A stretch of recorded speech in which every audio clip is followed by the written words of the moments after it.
E aí, gente, tudo bem? Sejam bem-vindos a mais um vídeo. Nossa, cara, hoje a aula é importante pra caramba! Nossa, República Populista, tema extremamente cobrado no Enem. A gente vai falar muita coisa hoje, então assim, eu tenho que estar tranquilo, tem que estar relaxado, você também tem que estar relaxado, caderninho na mão, até eu tô com a minha agenda aqui, que você sabe que eu preparo aula pro cursinho, preparo aula pro canal também, que eu não quero esquecer nenhum detalhe, eu não quero deixar de falar nada que é importante pro Enem aqui para vocês, tá? Talvez essa videoaula fique um pouco mais demorada, porque a gente vai falar de 5 presidentes, eu vou dando as dicas para vocês conforme o tempo vai passando aqui, tá? Então assim, já vamos começar. Respira fundo, pega lá a sua canequinha de água, como eu tô aqui com a minha canequinha de gatinho, né? Tá. E então assim, lanchinho, senta aí, tranquilo, me fala aí, você fica confortável, você fica no sofá, fica na cadeira, fica na cama, assistindo as aulas aqui. Tema muito importante e mostra que a gente já está chegando aí quase nos finalmente aí do Enem. Hoje a gente vai falar sobre República, ajeitando o microfone aqui, ó, sobre República Populista. Olha só, um período da história do Brasil muito importante que vai de 1946 a 1964 até os militares chegarem no poder lá em 64, tá? Tem muita coisa para falar, apesar do pouco corte de tempo que a gente tem de 46 a 64, tem muita coisa porque a gente vai falar de 5 presidentes extremamente emblemáticos e importantes para a história do Brasil, tá? Vamos começar então, lembrando que na nossa última aula o Vargas ele renunciou porque ele era um ditador. Vocês lembram? A Segunda Guerra Mundial fez com que o Vargas sentisse uma pressão muito forte do exército brasileiro, dos Estados Unidos, e ele renuncia. E por que isso é importante? Porque já que os Estados Unidos está influenciando muito o Brasil, o exército brasileiro também, que deu o golpe lá, que pressionou o Vargas a sair do poder. Por conta disso tudo, o Brasil agora ele vai viver um período de democracia, tá? Nesse período que a gente está conversando agora. Existe uma pressão muito grande que os Estados Unidos quer mostrar para o mundo que o mundo precisa da democracia, até mesmo porque os Estados Unidos está lutando contra o socialismo soviético, que é o que a gente vai chamar lá de ditadura do proletário. Os Estados Unidos quer mostrar para todo mundo que é democracia. Então, dos 5 presidentes que a gente vai ter, a dica que eu dou para vocês, eles vão ter que respeitar a Constituição Democrática que vai ser criada. E a gente está dentro do contexto da Guerra Fria. E uma outra dica muito importante é, cada presidente, quando a gente for estudar, pensar nesse presidente dentro do contexto da Guerra Fria. Principalmente por conta dessa enorme influência que os Estados Unidos exercem no Brasil. Aquele presidente que romper com os Estados Unidos, certamente ele não vai conseguir cumprir o seu mandato. Tá? É uma democracia, mas é uma democracia que está com olhos de fora aqui dentro. Tá? O Brasil está dentro do contexto da Guerra Fria. E onde que está o Vargas nesse período? O Vargas, ele continua na sua vida política, daqui a pouco ele volta a ser presidente, tá? Mas inicialmente ele vai virar até senador da República Brasileira, ele vai continuar cumprindo, né, exercendo uma função política no Brasil, não como presidente, mas sim como senador. Ok, gente, então entendemos bem assim, esse conceito básico, né? Tem uma coisa importante, por que República Populista? Porque todos os presidentes que a gente for falar aqui, eles têm um cunho populista, eles têm em si um lado mais demagogo, de saber comunicar com as massas, né, entre outras coisas. E quem que ensinou muito bem eles a fazerem isso foi o próprio Getúlio Vargas, que vocês lembram que ele sabia lidar com as massas, por aí vai? Enfim, então são políticos que têm um apelo popular muito grande. Nem sempre isso vai resultar, né, vai se materializar em seu governo, mas pelo menos alguns durante a campanha vão ter um apelo, outros durante o governo sim, mas todos eles vão passar pelo populismo, tá? Primeiro presidente do Brasil, vamos começar agora tópico aí para vocês, Eurico Gaspar Dutra, general, se eu não me engano, militar Eurico Gaspar Dutra, foi amigo de Vargas, inclusive o Vargas apoiou, né, o Dutra a ser presidente, até mesmo porque eles eram amigos. O Dutra, que era de um partido chamado Partido Social Democrata, o PSD, um partido muito influente na época, o Vargas foi do PSD, inclusive, e o Dutra ele vai governar o Brasil de 1946, então ele vai ser o primeiro da populista aí, até 1950, tá? Vamos entender o que o Dutra fez, a gente vai colocando os feitos aqui, vocês vão entendendo essas influências externas aqui no Brasil. o Dutra vai ser um presidente que vai se alinhar ao lado dos Estados Unidos durante a Guerra Fria. Basicamente, os Estados Unidos, o Brasil, essa boa relação que a gente teve, né, a relação econômica, cultural, que o Brasil teve com os Estados Unidos desde os tempos, se vocês assistiram a nossa última aula, desde a política da boa vizinhança, isso está resultando agora nesse alinhamento do Brasil ao lado dos Estados Unidos durante a Guerra Fria. Isso vai resultar em quê daqui para frente? Em investimento americano no Brasil, empréstimos, dívidas brasileiras, mas por aí vai. E por conta disso, uma coisa muito importante é que o Dutra, dentro do governo Dutra, vai ser criada uma nova Constituição brasileira. É a Constituição de 1946. E como eu falei para vocês que o Brasil agora é uma democracia, até a gente ter o regime militar, significa o quê? É uma Constituição democrática, que vai estabelecer aí para o pessoal aí o voto direto e universal. Ou seja, é muito parecido com o que a gente tem hoje. Todos podem votar, homens e mulheres, e, outra coisa importante, é voto secreto, tá? A gente já não está mais falando de voto aberto, isso aí é no tempo da República Velha. Então é um período, tem muita gente que fala que essa república chama República Populista ou República Democrática, porque de fato a gente vive uma democracia. Então dentro do governo Dutra, isso é muito importante, nós temos uma Constituição democrática aqui no Brasil. Bom, mas você sabe que o Brasil é muito carente de vários setores. O Vargas ele deixou o Brasil, a gente teve transformações no período do Vargas, né, na ditadura do Vargas ou na era Vargas, mas ainda o Brasil é muito carente de muitas coisas. O Brasil ainda precisa de evoluir em vários setores. E é nessa perspectiva que, lembra, sempre ligado com o apoio econômico dos Estados Unidos, o Dutra ele lança o seu plano chamado de Plano SALT. SALT, o que é Plano SALT?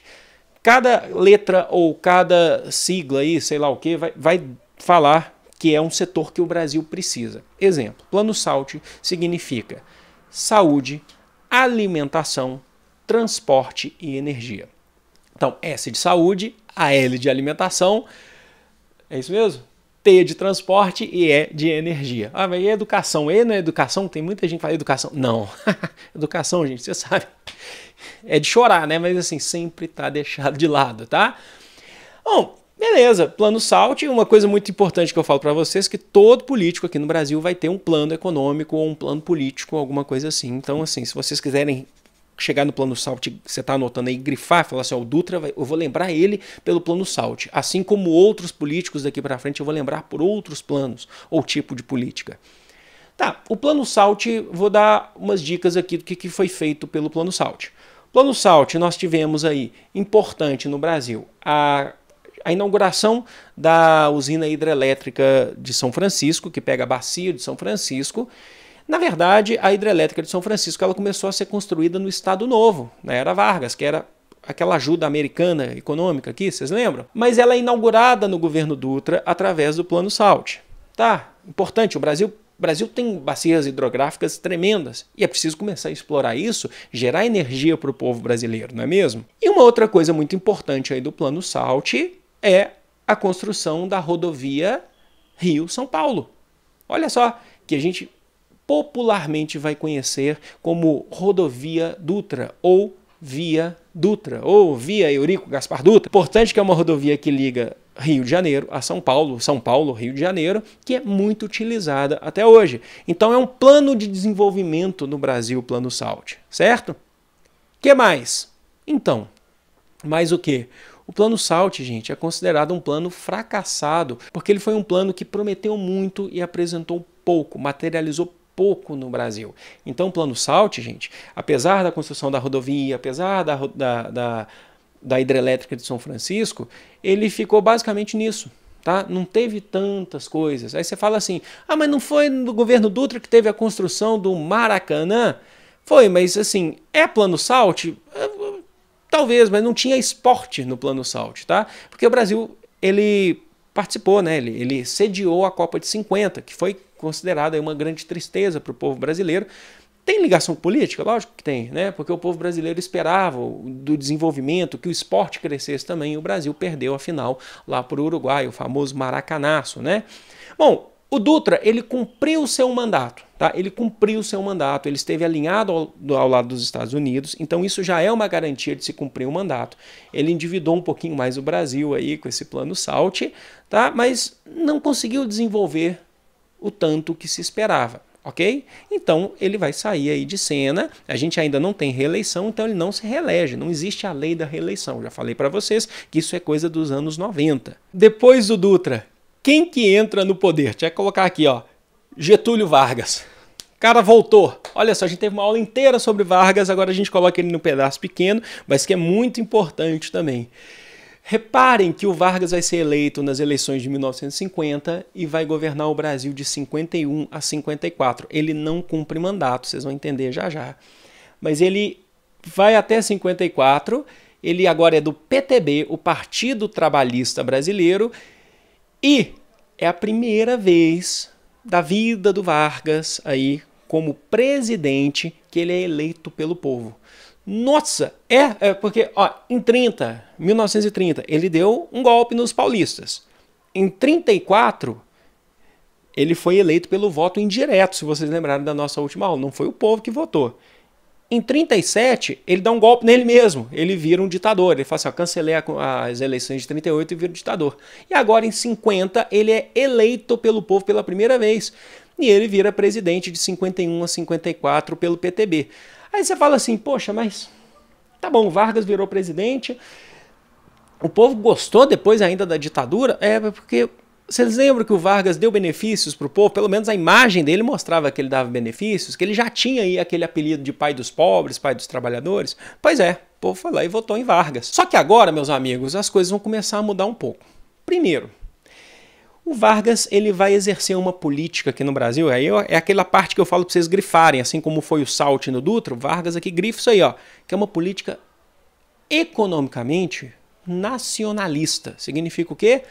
Que, diferente do Dutra, que tentou se alinhar ao lado dos Estados Unidos para desenvolver o Brasil, o Vargas ele pensou que a melhor maneira do desenvolvimento do Brasil para ele é não se alinhando aos Estados Unidos e investir em indústrias nacionais e não indústrias estrangeiras e não indústrias privadas, e sim indústrias nacionais.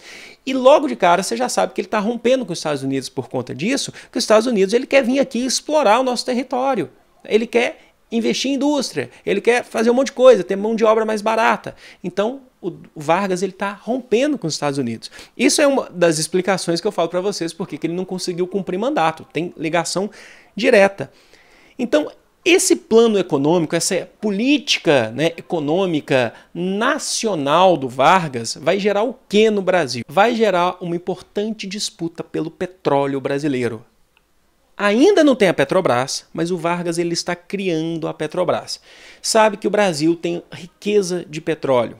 Não é, agora a gente tem o pré-sal, eu sei, mas naquele período já sabia que o Brasil tinha condições aí de extrair petróleo, começou a desenvolver uma tecnologia. E lógico que empresas internacionais, né, o petróleo é o ouro que tinha no século XVIII, no século XVII, no século XV. O petróleo é hoje, né, a grande fonte de riqueza. Então os Estados Unidos falam o quê? Eu quero esse petróleo. E tinham grupos aqui no Brasil que queriam, inclusive, explorar esse petróleo de maneira privada. Vender o recurso para os Estados Unidos, né? Então, assim, o que vai acontecer? Nesse período do Vargas, a gente vai ter uma campanha gigantesca no Brasil que vai ser apoiada pelo Vargas e vários setores, movimentos sociais e sociedade, população, que a gente vai chamar de o petróleo é nosso. Ou seja, explora o petróleo e ele é estatal, ele é nacional, ele é do Brasil.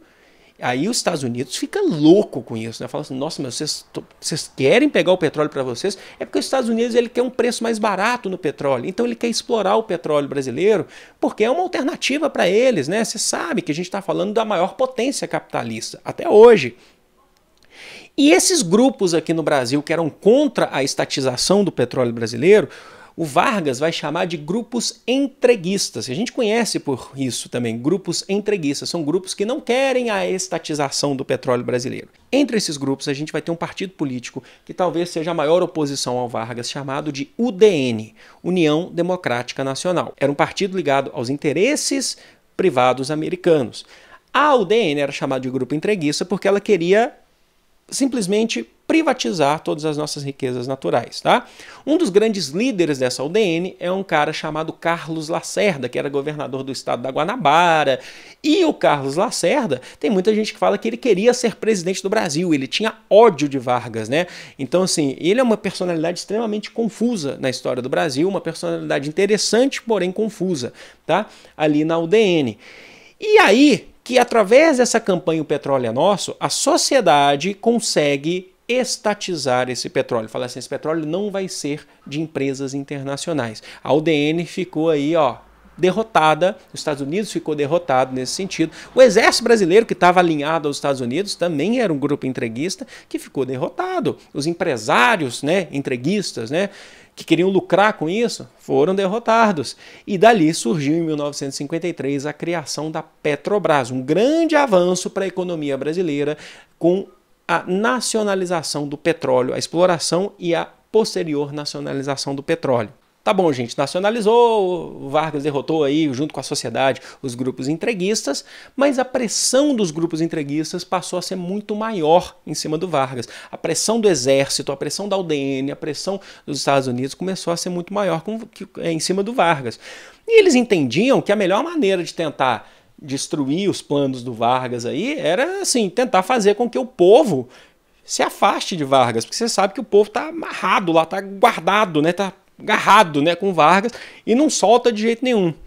É aí que a gente vai ter um episódio polêmico na história do Brasil, até hoje, chamado episódio da Rua dos Toneleiros, onde o líder da UDN, Carlos Lacerda, ele estava chegando em casa para o jantar. Com ele estava o major da aeronáutica brasileira, que era um cara chamado Rubem Vaz, né, o major Rubens Vaz, e eles sofreram um atentado. Tá? O que aconteceu? O Carlos Lacerda, ele sofreu, se não me engano, foi um tiro no pé. Tem muita gente que fala que ele se deu o tiro no próprio pé, mas quem morreu de fato era o Rubens Vaz, o major da aeronáutica. E descobriram que o cara que matou o Rubens Vaz e atacou o Carlos Lacerda, né, ou tentou matar o Carlos Lacerda, eu falo tentou assim porque ainda é muito nebuloso isso pra gente, talvez a gente não saiba isso tão cedo. Foi nada mais nada menos do que um cara chamado Gregório de Matos, segurança de Getúlio Vargas. Aí você fala, nossa, o Vargas tentou matar o Carlos Lacerda, ele contratou o Gregório de Matos para matar o Carlos Lacerda? Nossa, e quem morreu foi o Rubens Vaz? Pois é, será que foi? Porque a história oficial conta que Vargas saiu do gabinete de Vargas a tentativa de matar um opositor. Eu não acho que seja absurdo Vargas fazer isso, porque, como eu já falei para vocês, ele ama muito o poder. Vocês sabem disso, a gente já comentou aqui. Mas tem muitos historiadores aí que vão tentar discutir que, na verdade, isso aí foi feito, tá, pela própria UDN, pelo próprio Exército Brasileiro, né? Foi uma farsa para tentar incriminar o Vargas e fazer com que a população brasileira começasse a duvidar de Getúlio Vargas. Tudo bem, essa é uma história muito nebulosa até hoje, tá? Então a gente, assim, e o Enem não quer formar nenhum perito aqui. Perito talvez você forme aí depois que você fizer aí a universidade, ou depois, né? Eu não sei como é que é o caso aí para perito aí, né? Qual que é a formação necessária para formar perito, mas tudo bem, não é o tema aqui. O tema, o que é importante saber é que após esse atentado, houve muita pressão, a pressão sobre Vargas aumentou. E aumentou tanto que os jornais começaram a noticiar a morte do major da aeronáutica. Ninguém naquele período incriminou Vargas, mas a certeza que se tinha que foi Gregório de Matos que matou, isso é verdade, isso é certeza, né, que a bala que matou o Rubens Vaz saiu do segurança de Vargas, mas ficou aquele clima de desconfiança no ar em cima de Vargas. E a população, a imprensa brasileira começa a questionar o Vargas, e a população começa também a meio que romper um pouco com esse casamento que foi criado desde 1930. Isso vai resultar em 1954, tá? No falecimento de Getúlio Vargas. É muita pressão que ele começa a sofrer. Ele rompeu com os Estados Unidos. O governo dele era para ser até o final de 55. Em 54, a história oficial diz que Vargas se matou no gabinete, na suíte presidencial do Palácio do Catete, no Rio de Janeiro, que era a capital federal, era o Palácio Presidencial. E ele deixou lá uma carta, ele deu tiro no peito e deixou uma carta falando que ele lutou pelos interesses da população. Eu vou deixar a carta aqui na descrição, que é muito interessante para se ler, tá? Mas que ele fez muito pela população e a população agora esqueceu ele e tal, e os grupos entreguistas tentaram acabar com a imagem dele. Ele fala tudo isso e no final ele fala que ele deixa essa vida para entrar para a história. Tá, lembra? Não é para formar perito aqui. O Vargas morreu porque suicidou ou mataram ele? Tem gente que fala que obrigaram ele a se matar. Falou assim, ó, você vai se matar agora, tal. Tem gente que fala que ele foi um herói de fato. Tem muita gente que vai falar assim que se ele continuou no poder, o exército, tá, gente? Ali em 54 já queria fazer a sua ditadura, que começou em 64, na verdade. Mas em 54 o exército já queria fazer isso. E o Vargas, ele se matou justamente para evitar uma ditadura militar logo ali, porque ia gerar uma comoção a morte de Vargas, e com essa comoção gerada, a população não ia aceitar uma intervenção militar naquele período. A população ia querer um novo presidente agora que fosse no mínimo parecido com Vargas. Então tem muita gente que vai defender esse lado, e entre vários outros lados. Não é assim, não é que não seja importante, mas o foco nosso é entender que a morte de Vargas, sendo suicídio ou não, foi feita sob muita pressão do que ele chamava lá de grupos entreguistas. A própria carta dele diz isso. Estados Unidos, Exército, empresários, UDN, tá? Isso a gente tem certeza, porque o resto ainda é muito nebuloso, até hoje.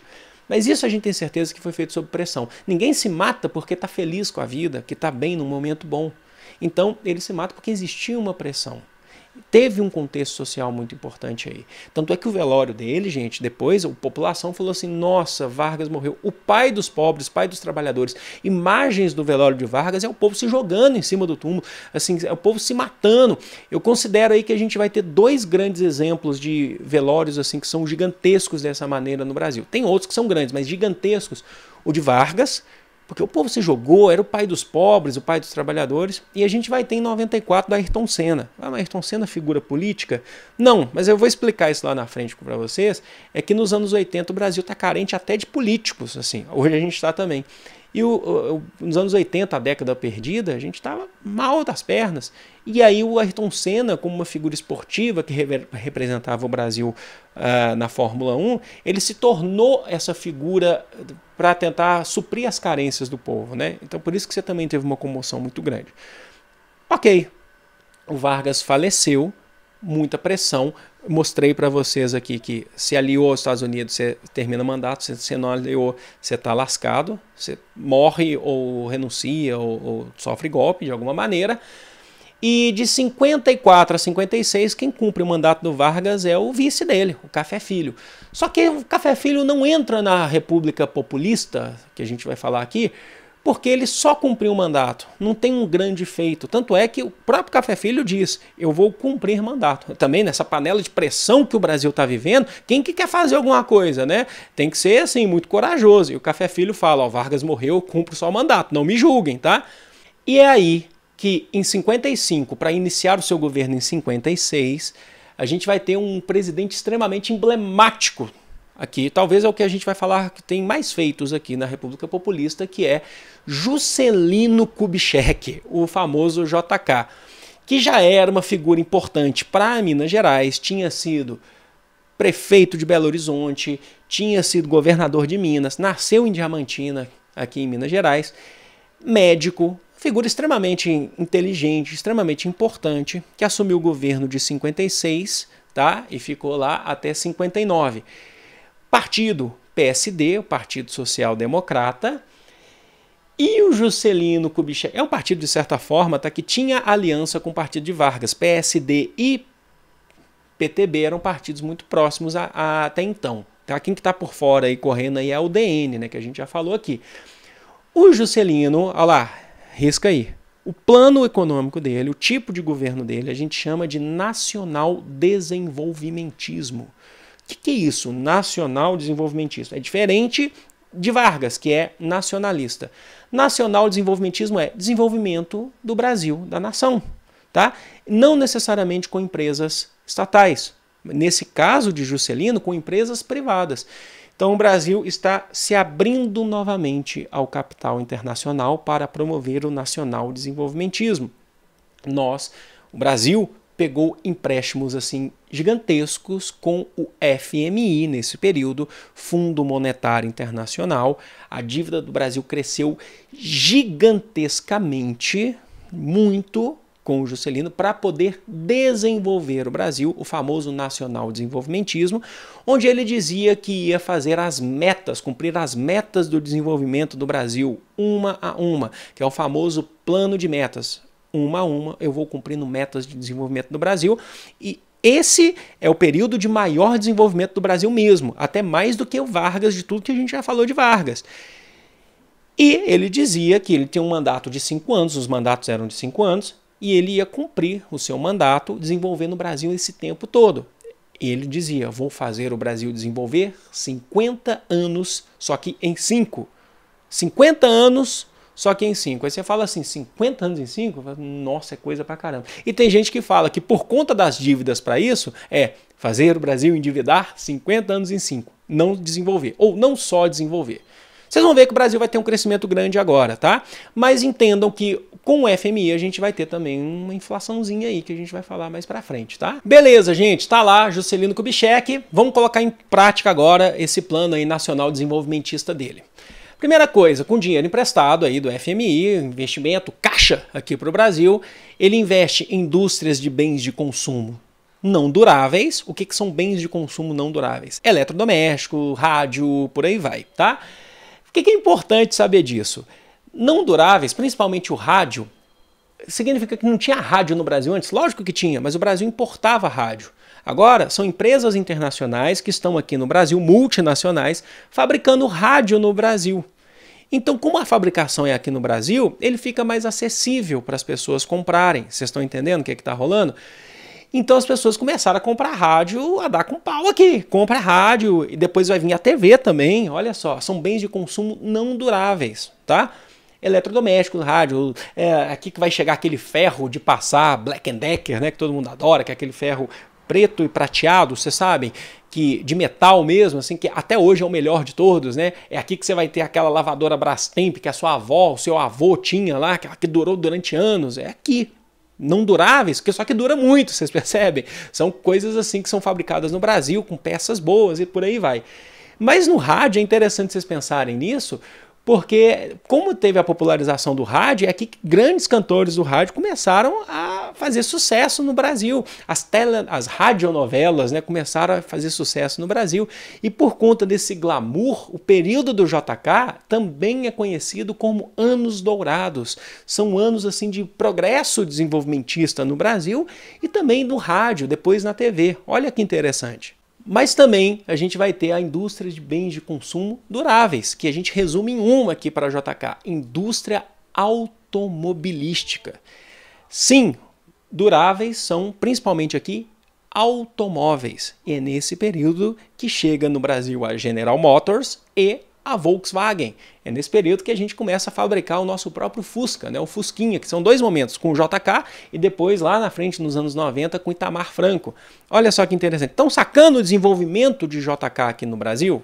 No contexto de energia, o JK ele vai fundar aqui no Brasil também a usina hidrelétrica de Furnas, aqui em Minas Gerais. Para quem já foi lá, Furnas é maravilhoso. Né? Então, assim, é mais um dado aí para vocês verem o quanto que o desenvolvimento está crescendo aqui no Brasil. E o que ele é mais lembrado, o JK, vai ser pela, olha só, construção de Brasília, uma nova capital federal. Sai do Rio de Janeiro, vamos agora para o Centro-Oeste. Eu vou listar aqui com vocês 2 grandes motivos para a construção de Brasília. O primeiro motivo, ele é a questão da Guerra Fria, uma estratégia militar. Porque se uma capital ela está no litoral, numa possível invasão de algum país, a capital logo é rendida, porque ela está no litoral. E se você levar ela para o Centro-Oeste, é mais difícil para uma invasão na capital. Beleza. Mas o principal motivo da construção de Brasília é o nacional desenvolvimentismo. Porque Brasília está no centro do país, região Centro-Oeste. Você faz o quê? Você desenvolve o interior do Brasil. A ideia é fundar Brasília, levar desenvolvimento para o interior e dali outras regiões começam a puxar esse desenvolvimento. O norte, tá? Depois até mesmo o nordeste, até mesmo porque com a construção de Brasília precisava de mão de obra para chegar no Centro-Oeste, que tinha carência de mão de obra. E de lá, do Nordeste e do Norte, vieram os candangos. Quem são os candangos? Os trabalhadores que migraram de regiões mais pobres, candangos principalmente, que são pessoas que vêm do sertão do Nordeste e de regiões remotas do Norte, começam a migrar para Brasília para fazer as obras de Brasília, construir. Gente, quando eu falo assim, projeto é Niemeyer, mas quem pegou no batente, quem que pôs a mão na massa ali, mãos à obra, são os trabalhadores, que a gente vai chamar de candangos. Por isso, Brasília é uma cidade múltipla, porque ela recebeu muita gente.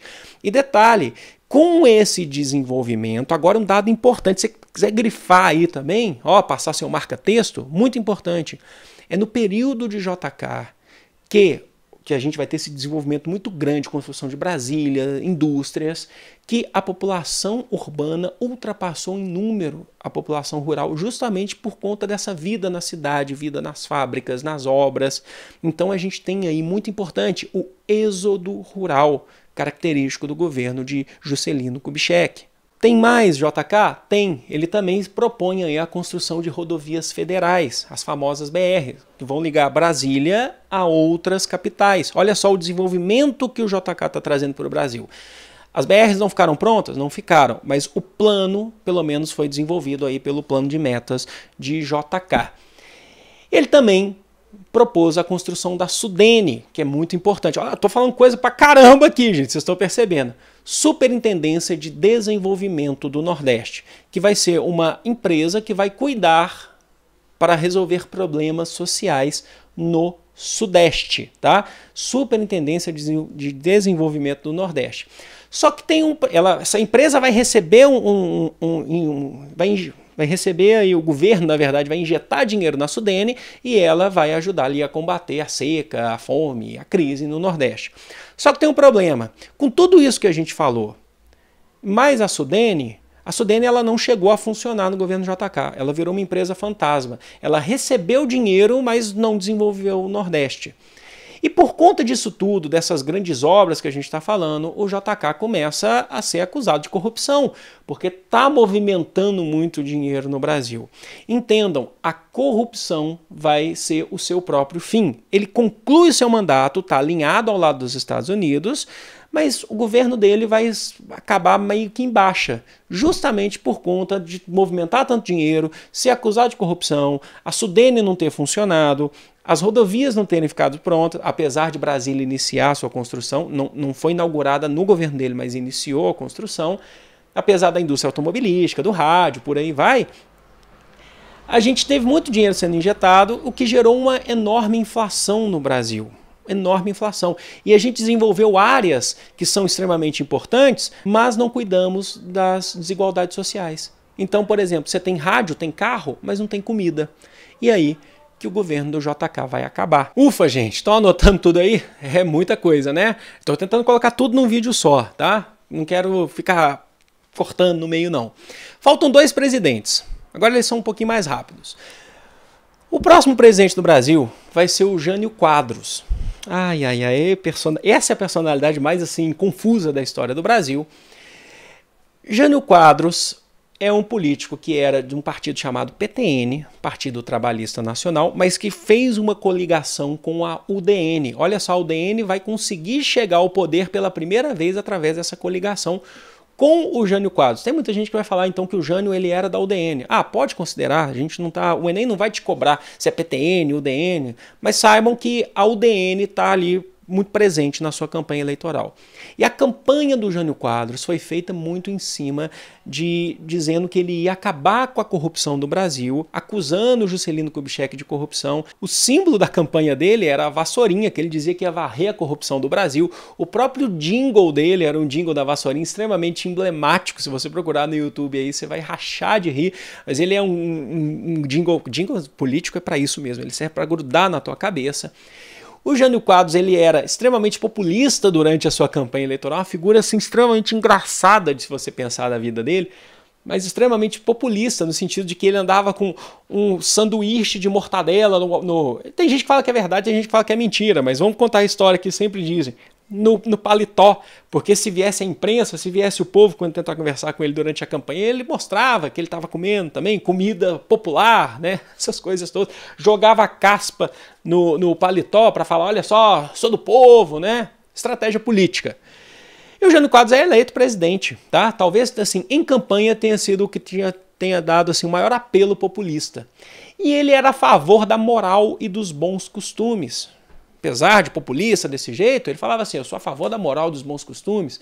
E ele vai ser muito lembrado aqui no Brasil, olha só que interessante, por fazer algumas leis aqui que são leis assim interessantes, tá? Mas que algumas, assim, você pode concordar, outras você vai discordar, assim, plenamente, né? Mas ele é a favor da moral dos bons costumes. Por exemplo, ele proibiu no Brasil rinha de galo, briga de galo.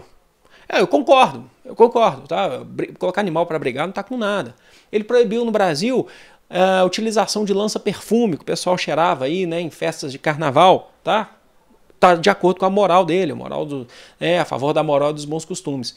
Mas ele foi muito lembrado por ter proibido o uso de biquíni em locais públicos no Brasil. Ainda mais, por exemplo, chega no Rio de Janeiro, uma praia pública, as mulheres não podiam usar biquíni. Tinha até o pessoal que ficava com fita métrica medindo lá o tamanho do biquíni da moça, quando tem um short, né? Eu não sei dizer o termo, vocês me desculpem. Ficava medindo e tal. Aí você fala, beleza, mas o que isso tem a ver? É porque ele vai ser mais lembrado por isso do que por outras coisas.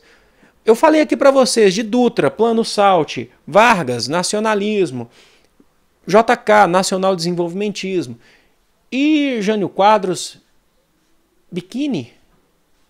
Pra você ter noção, nos anos 80 ele foi prefeito de São Paulo. Eu morava em São Paulo. Sabe o que ele fez em São Paulo? Ele ficou lembrado lá, sabe como? Proibiu o skate, porque ele falava que depredava o patrimônio. Você é um político que é lembrado por isso? Quando eu falo que ele proibiu o skate em São Paulo, tem uns estudantes aí, uns alunos aí que são skatistas que ficam pé da vida. Eu acho também que tem que ficar pé da vida com isso. Tem muita gente que fala assim, que o plano econômico dele era a loucura da cabeça dele. Importante saber, o Jânio Quadros, ele queria fazer algo diferente para o Brasil. Ele falava assim que ele tinha que ser diferente dos outros que vieram atrás dele, né? Ele que tinha que ser melhor do que os outros. E é tão louco, tanta loucura, que ele rompeu com os Estados Unidos. Aí você já está entendendo por que ele durou muito pouco tempo. Ele rompeu com os Estados Unidos. Mas tinha alguma coisa por trás disso que vocês precisam entender. O vice-presidente do Brasil, nesse período, era o João Goulart, mais conhecido como Jango. Por favor, não confundir Jânio, o presidente, com Jango, o vice. Quem é João Goulart? Um político do PTB, que foi, olha só, ministro do Trabalho no governo Vargas, daquele de 51 a 54, foi vice-presidente do Brasil em época aí do Juscelino Kubitschek e agora é vice do Jânio de novo. O vice se reelegia, tá? Aí você fala, mas ele era do PTB, ele era quase um afilhado político do Vargas. E a UDN, que estava aí com a aliança aí com o Jânio, era contra o PTB. Basicamente a UDN matou o Vargas. Mas como que eles se aliaram, virou presidente e vice? É porque não tinha chapa eleitoral entre presidente e vice. Importante vocês saberem que as eleições para vice eram separadas das eleições para presidente. O Jânio se candidatou a presidente. O Jango, João Goulart, se candidatou a vice-presidente. E aí gerou isso. Imagina só hoje, tipo, presidente e vice-presidente sendo com chapas diferentes, eleições diferentes, a confusão que ia dar. Pois é. E o João Goulart, que é o vice, ele não gostava dos Estados Unidos, gente. Ele foi quase uma cria política de Getúlio Vargas. E outra coisa, nesse momento, ele está muito mais próximo de países socialistas, como a China e a União Soviética. E aí ele cresce muito em cima da personalidade do presidente Jânio Quadros. O João Goulart, ele começa a influenciar o governo do Jânio Quadros. Nesse período, o Brasil rompeu com os Estados Unidos. Rompeu porque o Jânio rompeu, porque ele queria fazer algo diferente, mas rompeu também porque existia uma influência do vice, que rompeu, que queria romper com os Estados Unidos, porque os Estados Unidos está diretamente ligado à morte do Getúlio Vargas, que era do mesmo partido aí do João Goulart. Nesse período, olha só o que acontece, até o Che Guevara, o Ernesto Guevara de la Serna, né, um dos líderes da Revolução Cubana, veio ao Brasil e recebeu a medalha de honra, né, do Cruzeiro do Sul aqui no Brasil. Quem colocou a medalhinha nele lá foi o Jânio Quadros, né? Tem fotos dos dois aí juntos, aí, por aí vai. Aí você fala assim, nossa, rompeu com os Estados Unidos, trouxe o Che Guevara É o Jânio Quadros? É o Jânio Quadros, mas tem influência do vice, do João Goulart aí. Só que quando você olha assim, vice e presidente, você fala assim, essa política está sendo feita por quem? Lógico que você fala que é pelo presidente. E tá? Ninguém está falando assim que a culpa é do vice, o presidente, ele é uma vítima, né? É o presidente mesmo que está fazendo isso, que durante o governo dele ele se mostrou muito fraco. Durante a campanha ele era forte, um populista. Durante o governo ele se mostrou muito fraco e confuso. E aí que ele tenta meio que falar assim, olha, eu vou tentar modificar isso, porque eu estou me dando muito mal, eu vou tentar botar a culpa no vice, né, no João Goulart. E ele aproveita um momento que o João Goulart está viajando, está na China, que era um país socialista, fazendo relações políticas com a China, e o Jânio Quadros, ele cria um plano golpista da cabeça dele. Que plano? Ele renuncia ao governo, alegando que era impossível governar ao lado do vice. Tá? E ele fala assim, no seu discurso de renúncia, forças ocultas me impedem de governar. Então, ele está falando do vice. Quando ele fala me impedem, ele está falando assim, tá vendo? Eu não estou conseguindo governar como eu queria, a culpa não é minha. Ele viu a cagada que ele está fazendo no Brasil, ele tenta jogar a culpa no outro.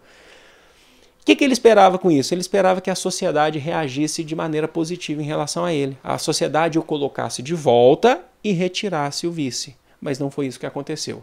Ele renunciou e assim ficou. Por isso que durou pouco o governo de Jânio Quadros. Por isso era um presidente que era extremamente emblemático durante a sua campanha. Durante o seu governo só se mostrou confuso. E aí, já que ele renunciou, entra quem? João Goulart? Entra João Goulart, o vice. Volta para o Brasil, sai lá da China e tal, depois volta para o Brasil. Mas tem um probleminha. O exército brasileiro, sabe, sociedades mais partes, assim, setores mais conservadores da sociedade, não querem o João Goulart como presidente. Justamente porque diziam que ele era comunista. Vou colocar entre aspas, comunista, porque ele não era. Mas ele era um vice-presidente mais ligado à causa popular, a programas sociais. Então julgavam ele como comunista. É mais ou menos o que acontece hoje, de falar assim que o PT é comunista. Não é, mas falam que é comunista. Vamos fazer isso aí com o Jânio Quadros aí, né? Porque tem programas sociais, então é comunista e tal, e esses comunistas querem acabar com a gente. Você lembra do governo Vargas? Fala que comunista é ruim e tal. Então impedem o João Goulart de governar. Ele vira presidente do Brasil, vira, e vai de 61 a 64. Só que de 61 a 63, o Brasil ele deixa de ser presidencialista e vira parlamentarista. Significa o quê? O João Goulart continua como presidente, só que ele tem poderes reduzidos. Ele basicamente não governa, porque quem governa o Brasil de fato é o parlamento. E através do parlamento se escolhe, a gente tem a figura de um sujeito, de um cargo aqui no Brasil chamado de primeiro-ministro. E esse cargo de primeiro-ministro aqui no Brasil era exercido por uma figura extremamente importante da história do Brasil também, que vai ser o Tancredo Neves, que a gente vai falar lá na frente, depois no final da ditadura, tá bom? Bom, então o João Goulart é um presidente com poderes reduzidos, só que isso de 61 a 63. E o governo dele vai até 64. O que vai acontecer no Brasil? Através de um plebiscito, foi restaurado o sistema de presidencialismo no Brasil. Significa o quê? A população foi votar se queria parlamentarismo ou presidencialismo. E o povo votou que deveria voltar ao presidencialismo. Voltando ao presidencialismo, retira agora o cargo de primeiro-ministro, esse poder todo do parlamento, e volta a ter a importância do presidente, que já era o João Goulart. Agora ele volta a exercer os seus poderes como presidente de fato, tá? Então assim, é um período pequeno que ele é presidente, assim, com os poderes de presidente, de 63 a 64, na verdade. E ele está vacinado, gente. O João Goulart, ele sabe de tudo que aconteceu até agora, sabe das ameaças, sabe quem tentou podar ele, tudo aí, né? E a gente sabe também que ele é ligado muito à causa popular.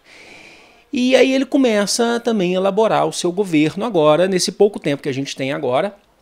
O João Goulart ele vai fazer ali, vai lançar uma proposta que a gente chama de plano trienal. O que é isso? É uma proposta econômica para o Brasil. Na verdade, desde os tempos de Juscelino Kubitschek, mas é Dutra, né? Mas O Juscelino Kubitschek, que a gente falou aqui que a dívida brasileira cresceu muito, vocês lembram disso? Então o Brasil está nesse problema de dívida, o Jânio Quadros não resolveu. E o João Goulart, ele vai tentar resolver a questão da dívida no Brasil, tentando incentivar uma indústria nacional maior, tentar reduzir as importações, né, do Brasil, tentar comprar menos, é a balança comercial, e fazer com que o mercado brasileiro se desenvolva mais. Não deu muito certo. Ele falava assim que ele tinha que combater a inflação, então a gente tem que parar de consumir de fora, por aí vai. Não vai dar muito certo. Mas o que ele vai ser lembrado mesmo é que durante o governo do João Goulart, do Jango, né, na verdade, o Brasil, né, ele vai propor o que a gente vai chamar de reformas de base, tá? O que é isso? Vou reformar um pedacinho aqui no meu banheiro, vou fazer um puxadinho para cá. Não. Reforma de base é reformular setores básicos que têm essa necessidade aqui no Brasil. Então, por exemplo, reforma tributária, reduzir impostos ou aumentar impostos, pode ser uma reforma. Mas a reforma eleitoral, modificar a forma do candidato se eleger. Então, por exemplo, o que se tem discussão hoje numa reforma eleitoral seria financiamento público para a campanha ou financiamento privado. Mas o que é mais importante dentro dessas reformas é que ele anuncia a famosa reforma agrária. Fala assim, nossa, é isso mesmo. Todo presidente já chegou a falar em reforma agrária no Brasil, mas nenhum chegou a ser tão clamoroso com a reforma agrária como foi João Goulart. E que tipo de reforma agrária? Uma reforma agrária no sentido popular. É isso mesmo que vocês estão ouvindo. Ele ameaçou retirar terras, distribuir riquezas no Brasil. Retirar terras de grandes proprietários ricos e distribuir para o povo. Ele tinha uma influência enorme de movimentos sociais, o que a gente chama aí de ligas camponesas, que são os movimentos sociais da época. Hoje você tem vários movimentos sociais também, os de luta pela terra, o mais famoso hoje é o MST. Naquele tempo não tinha MST, mas a origem desses movimentos que a gente tem hoje vem das ligas camponesas.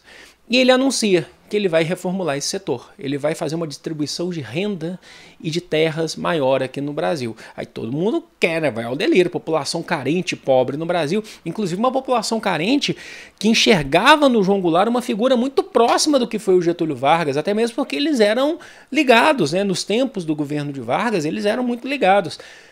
E aí que ele anuncia, né, em 1964, ele anuncia essas reformas de base em um comício no Rio de Janeiro, um comício na Central do Brasil.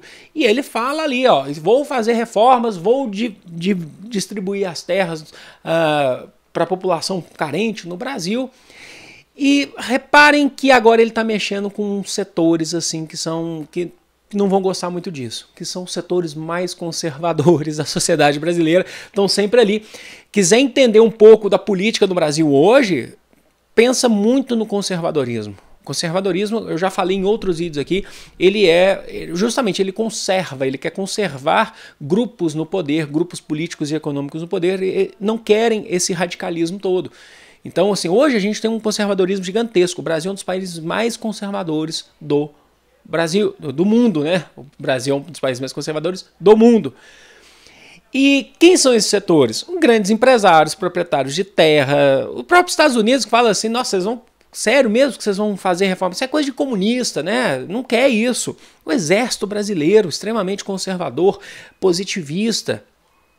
Igreja católica, extremamente conservadora. A igreja criticava muito o João Goulart por dois motivos.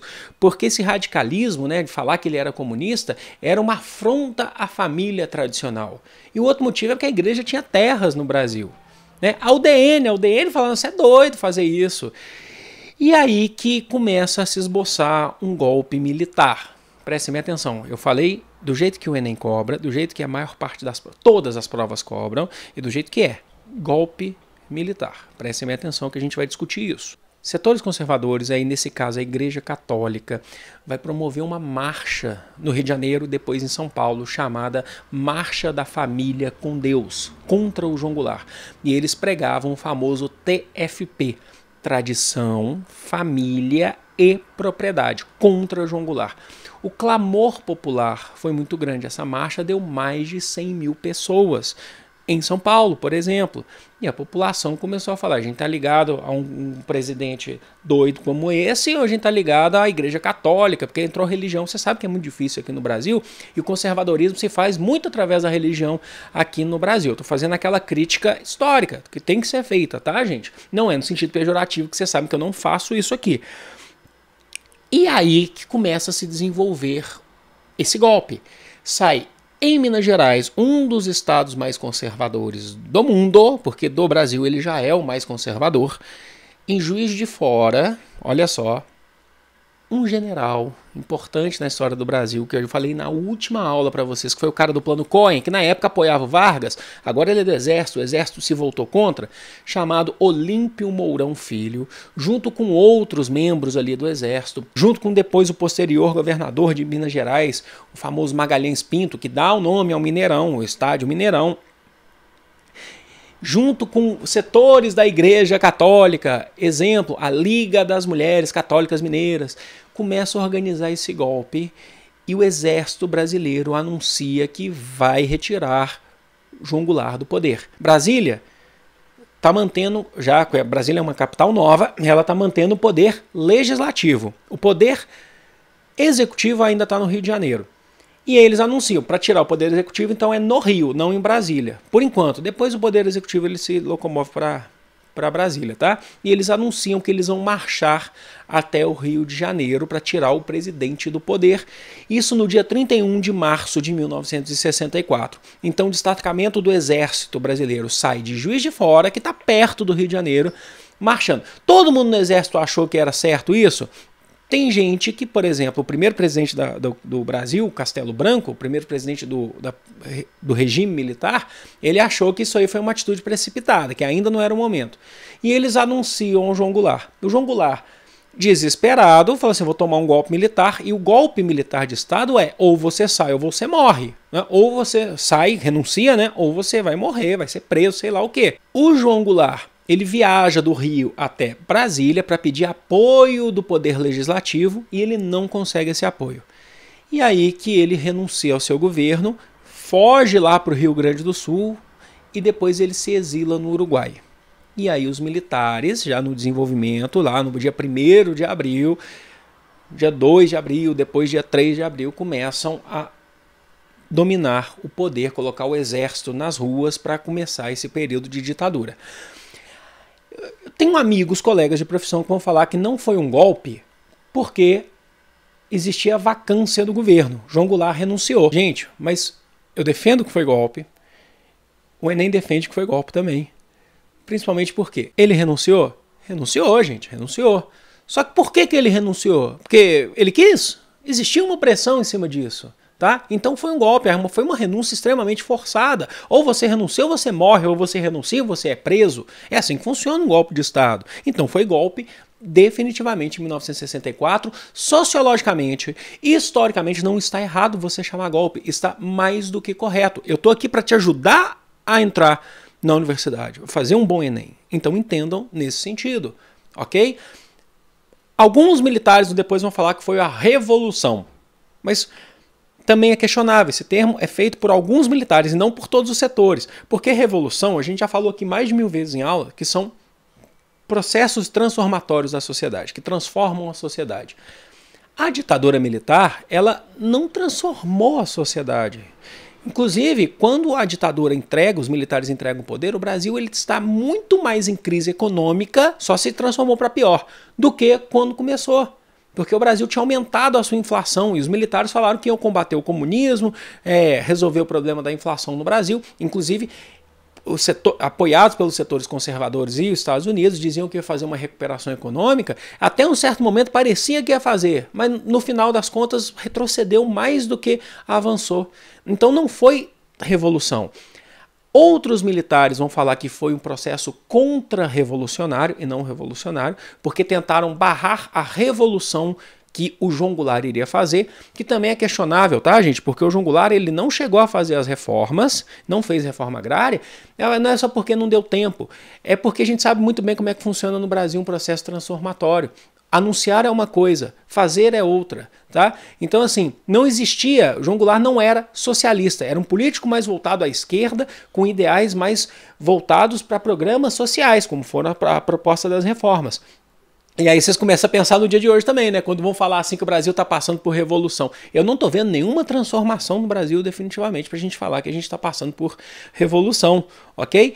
E aí o João Goulart, então, ele renuncia, depois ele foge e está dado o golpe militar. Inicia agora o que a gente vai conhecer aí como ditadura militar. Mas essa aula foi muito grande e regime militar, governo militar ou ditadura militar que inicia em 64 é tema para a próxima aula, ok? Gente, mais uma vez, foi um grande prazer estar aqui com vocês. Essa aula deu um trabalhão para fazer, demorou. O cartão de memória da câmera acabou, eu tive que recarregar ele, eu tive que descarregar ele no computador, por aí vai. Eu espero que vocês valorizem muito esse trabalho. E até mesmo porque a maior valorização vem com o sucesso de vocês aí nas provas, tá bom? Foi um grande prazer mesmo, gente. Bom, vou ficando por aqui, sem enrolar vocês muito. Um grande beijo. Fui!